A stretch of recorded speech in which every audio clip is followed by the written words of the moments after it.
I want to make it clear that the compliment, "I had no idea you were trans," is rooted in transphobia. You can be gay and homophobic. You can be black and racist. Are you gonna show up for the trans community? Repeat after me. I will confront my transphobic friends. I will confront my transphobic friends. Hey everybody, I'm Brad Polumbo, and welcome back to the Damage Control Podcast, where we are reclaiming the debate over LGBT issues from the crazy people who've taken it over. Today, we're talking about a win for sanity in the crazy war over transgender athletes, a big update in the debate over gender medicine, more drama involving Chick-fil-A, and a new version of the woke term Latinx. Plus, as always, I'll round out the show by losing some brain cells with you and reacting to some crazy LGBT TikToks. If you're new here, don't forget to subscribe and stick around, and please do consider liking and commenting with your thoughts as we go along. Now, without further ado, let's head over to the world of college sports to focus on some good news and some actual sanity that's apparently advancing when it comes to the inclusion of transgender athletes in women's sports. So the National Association of Intercollegiate Athletes regulates college athletics for 241 small colleges, with its authority reaching 83,000 athletes in 25 different sports. And the NAIA just released new rules restricting the participation of trans athletes in women's sports. But these rules are actually a model for how to ensure fairness for women while treating transgender people with compassion and dignity. As the Associated Press reports, under the new rules, all athletes may participate in NAIA-sponsored male sports, but only athletes whose biological sex assigned at birth is female and have not begun hormone therapy will be allowed to participate in women's sports. The Associated Press further notes that a student who has begun hormone therapy may participate in activities such as workouts, practices, and team activities, but not in intercollegiate competition. Notably, these rules don't apply to a select few sports like competitive dance and competitive cheer, which are open to people of both sexes. We know there are a lot of opinions and a lot of people have a very emotional reaction to this, and we want to be respectful of all of that, NAIA President and CEO Jim Carr said, but we feel like our primary responsibility is fairness in competition, so we are following that path, and we've tried as best we could to allow for some participation by all. This is absolutely the right call. Women's sports exist as a separate category for a reason. It might be verboten to acknowledge this in many woke progressive circles these days, but there are biological differences between the two sexes, males and females, that manifest themselves in differences in strength, speed, agility, flexibility, and many other things that impact sports. We've got extensive scientific evidence documenting this, but you can just believe your own eyes. Remember, the U.S. women's national team, soccer team that is, which is one of the world's best among women, nonetheless lost to a professional men's team academy team for under 15 boys. Yes, seriously, that's how extreme the biological differences can be. And while the cross-sex hormone therapy that many transgender people receive does reduce those differences, it doesn't eliminate them entirely, which is something that many studies have shown. Regardless, many of the biological differences are things that are skeletal, for example, like wingspan and height and bone density, or otherwise immutable, like heart size and lung capacity, and those things aren't actually reduced or addressed by hormone therapy. Few examples reveal these disparities more than that of Leah Thomas, the former UPenn swimmer who's a biological male. She transitioned during college and went from competing on the men's swimming team to competing on the women's team. According to Swimming World magazine, Leah Thomas soared from a mid-500s ranking, 554th in the 200 freestyle all divisions in men's competition, to one of the top-ranked swimmers in women's competition. That's not a coincidence. It's simply unfair and in many cases unsafe to allow biologically male individuals to compete in women's sports. And it doesn't just compromise the integrity of these competitions, it also takes away opportunities and scholarships and resources from female athletes, which is who they were intended for. So, by enforcing this bright red line, the NAIA, they're not being unduly discriminatory or transphobic or bigoted. They're just doing right by female athletes. With all of that said, though, you guys know that I have a lot of compassion for my transgender friends, and I believe that transgender people, like anybody else, should be treated with empathy and respect and, within reason, accommodated. And these new rules actually take pretty meaningful steps to try to accommodate transgender people as much as they can while still protecting women's rights. For example, it's really important that these rules do not, I repeat, they do not prohibit transgender men, remember trans men are people who are born biologically female, from competing in men's sports. This is exactly the right distinction to make because trans men, by switching to the men's category, are only putting themselves at a competitive disadvantage. So to exclude them would just be unnecessary and gratuitous. The NAIA's approach here actually contrasts with the approach taken by some other bodies and some Republican lawmakers, where they just pass blanket rules or laws that say males in the men's category, females in the females category, that's it. No nuance. I actually think that makes very little sense logically and is probably rooted in either some degree of ignorance or perhaps in some cases, genuine anti-trans animus. In the same way, I really like that these new rules still allow transgender women athletes to participate in team activities, to be part of a practice squad. It's like they've gone out of their way to try to make it clear that they're not motivated by excluding people. They're just trying to preserve safety and fairness. I think most Americans are somewhere in the middle. They don't want to see opportunities and safety and fairness taken away from women, but they do want to see freedom and respect and dignity for our fellow citizens who identify as transgender. Striking this balance isn't always easy, but it is possible. And I think we've just seen a great example of what it looks like in practice. But what do you think of these new rules? Let me know in the comments. I'm curious for your thoughts. I imagine some of you might disagree with me in either direction, and I do want to hear from you. All right, up next, we're going to dive deep into the world of gender medicine because a new report in the UK just dropped that seriously calls into question a lot of the mainstream medical practices about how to treat transgender people, particularly transgender identifying youth. To get more on this story, we're going to go to Benjamin Ryan, reporting for the New York Sun. He covers this issue very closely, and while I kind of perceive him as a center-left or mainstream journalist, he is very fair on this issue.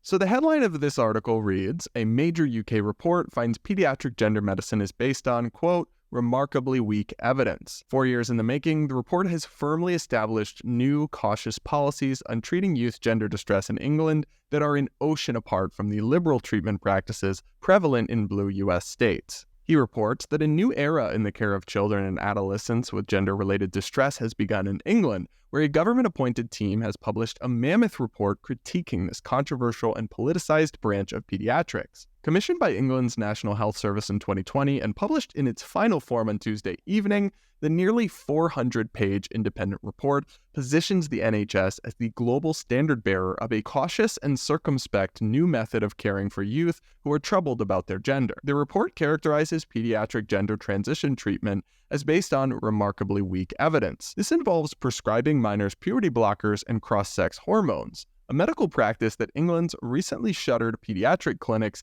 enthusiastically observed and that all major US medical societies support. While the report is quintessentially British in its measured tone, it nevertheless offers a scathing critique of the efforts by the nation's pediatric gender clinic to care for the fast-expanding population of adolescents, in particular biological girls, who are burdened by severe distress about their gender. It portrays prescribing practices as having strayed egregiously off course from their relatively cautious origins and from the evidence base. So this is an extremely comprehensive review led by experts that spent years going through the actual data and studies on all of it, and shocker, they've reached some remarkably different conclusions than the experts, who in many cases are really activists here in the US, who simply parrot ad nauseum that it is all safe and effective, proven, all the studies show. No, it's not true. It's never been true. And now we have yet another authoritative and comprehensive source confirming as much. The CAS report was published simultaneously with a raft of peer-reviewed analyses of the evidence base and global treatment guidelines regarding pediatric gender care. Dr. Cass commissioned these systematic literature reviews, the gold standard of scientific evidence, from researchers at the University of York. The authors of the review of 50 studies of puberty blockers reported they could come to no conclusions about how these drugs impact children's gender distress or dysphoria, nor could the authors determine how the drugs impacted mental and physical health or cognitive development. Bone health and height, however, may be compromised during treatment, they determined. So remember, we've constantly heard from activists about how puberty blockers are essential. People will have mass mental health crises and way more rates of suicide if we deny them to children who are confused about their gender at 11 or 12 years old. But actual systematic reviews of the evidence show no clear evidence or outcomes for this treatment for that youth group. So they're advocating for taking an extreme and drastic measure with serious potential ramifications, including in some cases infertility, when we don't even have evidence showing that they actually work in the way they're supposed to. That's ludicrous, y'all. And it's not how medicine is supposed to work. Now, as far as cross-sex hormones administered in later years, the results were a little bit different. For the review of cross-sex hormone prescriptions for adolescents, investigators reviewed 53 studies and reported, quote, "Moderate quality evidence suggests mental health may be improved during treatment, but robust study is still required. For other outcomes, no conclusions can be drawn." This finding is also intuitive to me, and it kind of cements my view that by 16 or 17 or 18, whatever the age of consent is in the state they live in, teens who have a long diagnosed and documented many years history of gender dysphoria should be allowed to go on cross-sex hormones if that's what's right for them and between them and their family and their doctor. But that's a very, very, very different story than medically transitioning an 11-year-old who suddenly is confused about their gender. There's so much in this extensive report, and I will link to Benjamin Ryan's reporting so you can go through his breakdown in more depth or even review the full report, which is linked in there. But there's just one final piece I want to highlight, and that's the really toxic way this debate has been treated, where people who speak out or offer a different opinion from the mainstream medical consensus in the US, which in my view really is rooted in activism, not objective science, have faced cancellation attempts, have been smeared as bigots, have been shouted down, have faced harassment, have faced threats, and more, meaning that actual open inquiry and reaching conclusions about what actually works to help these kids has been stifled. Dr. Cass confirms as much in this report, writing, "There are a few other areas of healthcare where professionals are so afraid to openly discuss their views, where people are vilified on social media, and where name-calling echoes the worst bullying behavior. This must stop." Wherever you ultimately land on the debate over youth gender medicine, I think we can all agree with that message. Let me know what you think of the Cass report. Do you think this will really change anything, or is it just going to be another small mark in this long debate? And now let's talk about Chick-fil-A, because apparently the fast food joint is opening a new restaurant in Palm Springs, California, and some local residents are big mad. The New York Post reports, plans by Chick-fil-A to open an outpost in gay-friendly Palm Springs, California, sparked intense backlash from angry residents looking to keep out the famously devout company once known for donating to anti-LGBTQ causes. Matt Robinson, a Palm Springs resident, posted an image on his Facebook account earlier this week showing a sign in the front of a small shopping center. "Project under consideration," read the sign, posted in front of 1500 Raymond Road, where Chick-fil-A plans to set up a 5,635 square foot location with a 3-lane drive-through, as well as an indoor and outdoor seating area. Robinson's post generated more than 460 comments, the overwhelming majority of them negative. "I prefer my chicken without the side of homophobia," one person wrote. Another person said Chick-fil-A was showing a lot of nerve to locate one of its restaurants in an area where 11 out of 10 people are queer. "As a straight ally, I will have to pass," another woman commented. "I won't spend one dime there." So you get the vibe from this comment section. Some of the very outspoken alphabet people in this area don't want Chick-fil-A opening up in their city. And to them, I have a simple message. Your tears are almost as delicious as that sweet, sweet Chick-fil-A sauce. Oh, now, of course, these people are pretty factually misinformed because whatever the controversial giving that Chick-fil-A was doing, they actually stopped several years ago. And as a company, they've always welcomed gay customers, treated them just as the same as everyone else, and employed a shocking amount of gay people and treated them very well. They actually are pretty well known for treating their employees well. So to me, these people commenting how outrageous this is are probably just virtue signaling for their Facebook friends. And they're probably very misinformed about the actual facts behind Chick-fil-A's giving and the controversy and everything. Ultimately, if they don't want to eat there, they certainly don't have to. But I'll tell you this, I would bet money that despite how 11 out of 10 people in Palm Springs are queer or whatever these silly people are saying, like, I get it. Yeah, a lot of gay people live there. Those 3 drive-through lines are going to be packed all the time because comment sections on Facebook are not real life. The most vocal alphabet people aren't even representative of most gay and lesbian people who eat at Chick-fil-A all the time and like it. So I hope that the New York Post does a follow-up story in a year or two when this Chick-fil-A is up and running and shows us images of how packed the seating is, how long the drive-through line is, because even in the wokest pockets of America, people still ultimately value tasty chicken over cringe online virtue signaling. And I, for one, am happy about that. Up next, do you remember when woke people tried to invent Latinx, this fake thing they made up as a gender-neutral version of Latino or Latina, even though gender neutrality doesn't exist in the Spanish language? Yeah, well, that was overwhelmingly rejected by actual Hispanic people who thought these woke pendejos were crazy. But apparently, the woke people didn't learn their lesson because they've come back with a new gender-neutral version, and this one is only slightly less cringe. Axios reports that Latine, a gender-neutral way to describe or refer to people with Latino origins, is surging in popularity over terms like Latinx on university campuses, in museums, and among researchers and media. Oh, buckle up, guys. Axios further reports, flashback, the increased use of Latine comes as Latinx has been phased out by some organizations or banned by officials. Latinx had been pushed by U.S. academics as a gender-neutral option for Latinos, but was criticized for using the letter X in a manner that's unnatural to Spanish speakers. Yeah, and it was rightly criticized, because the same woke people who constantly talk about how evil colonization is and was, were actually basically trying to colonize and insert white woke savior ideas into the Spanish language, even though it meant totally bastardizing their language and doing things that are not native to it. The irony there was just so rich, and they didn't see it. Now, Latine is a little different, right? Because the E there that makes that A sound is more natural to Spanish than inserting a random X into words is, for sure. But still, the concept doesn't make sense in Spanish, where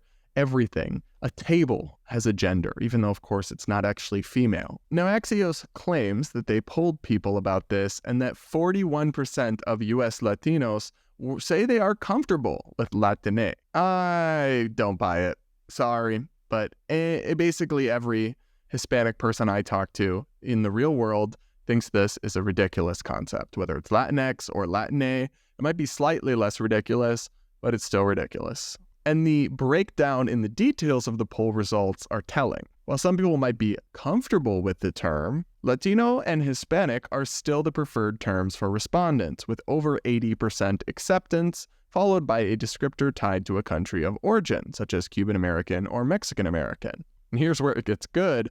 More than half of those polled from states along the US-Mexico border or in the Midwest said the term Latine makes them uncomfortable, and more than 60% of respondents aged 65 and older said the same. There's also pushback in Spanish and Portuguese-speaking countries, with people arguing that the term is unnecessary or that it distorts grammar rules. They're absolutely right to make that argument and make that criticism. Woke people can stick with this nonsense if they want, but I'll tell you right now, this is never going to catch on anywhere outside of, like they said, the media and college campuses. But what do you think? I especially want to hear from all the Latino or Latina not Latinx or Latine people in my audience. What do you think of this?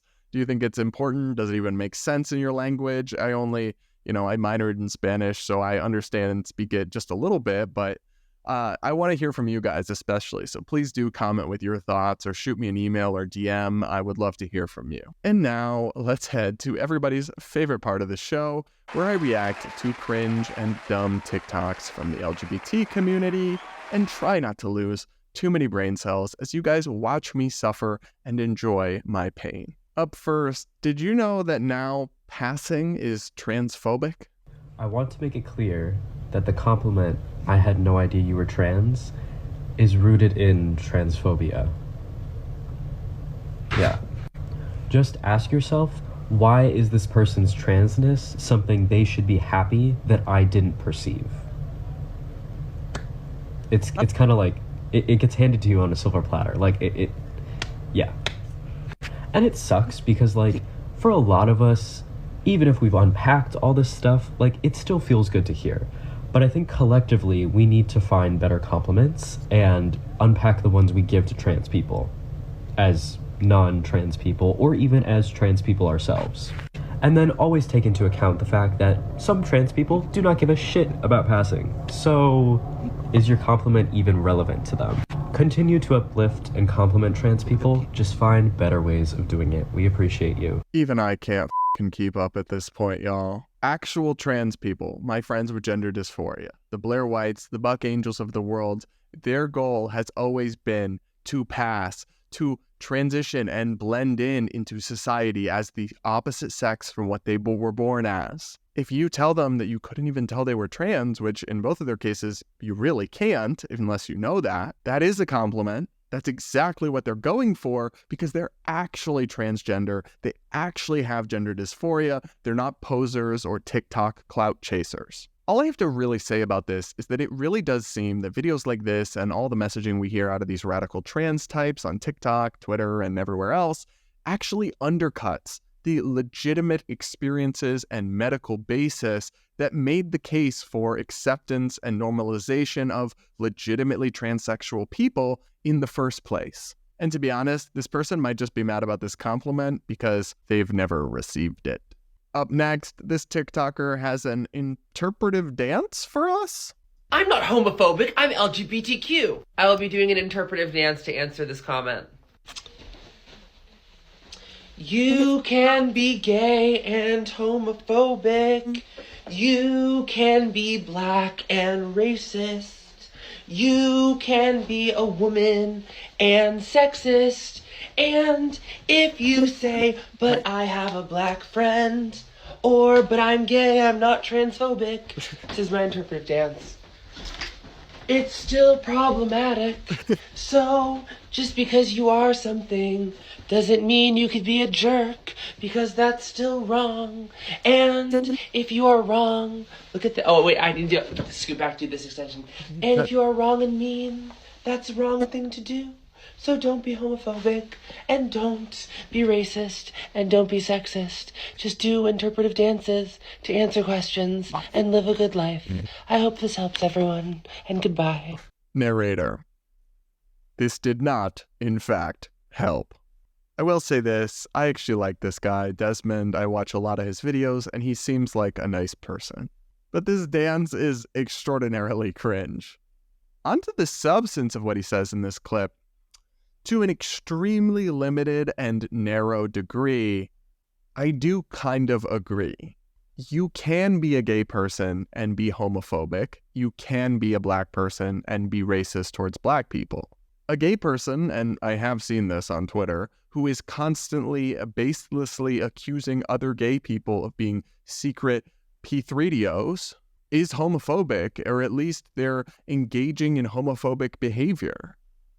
In the same way, a black person who is just constantly shitting on other black people or calling them the N-word in a derogatory way would be racist, or at least would be doing and saying racist things. It's actually kind of a right-wing form of identity politics to claim that a gay person can't be homophobic or that a black person can't be racist.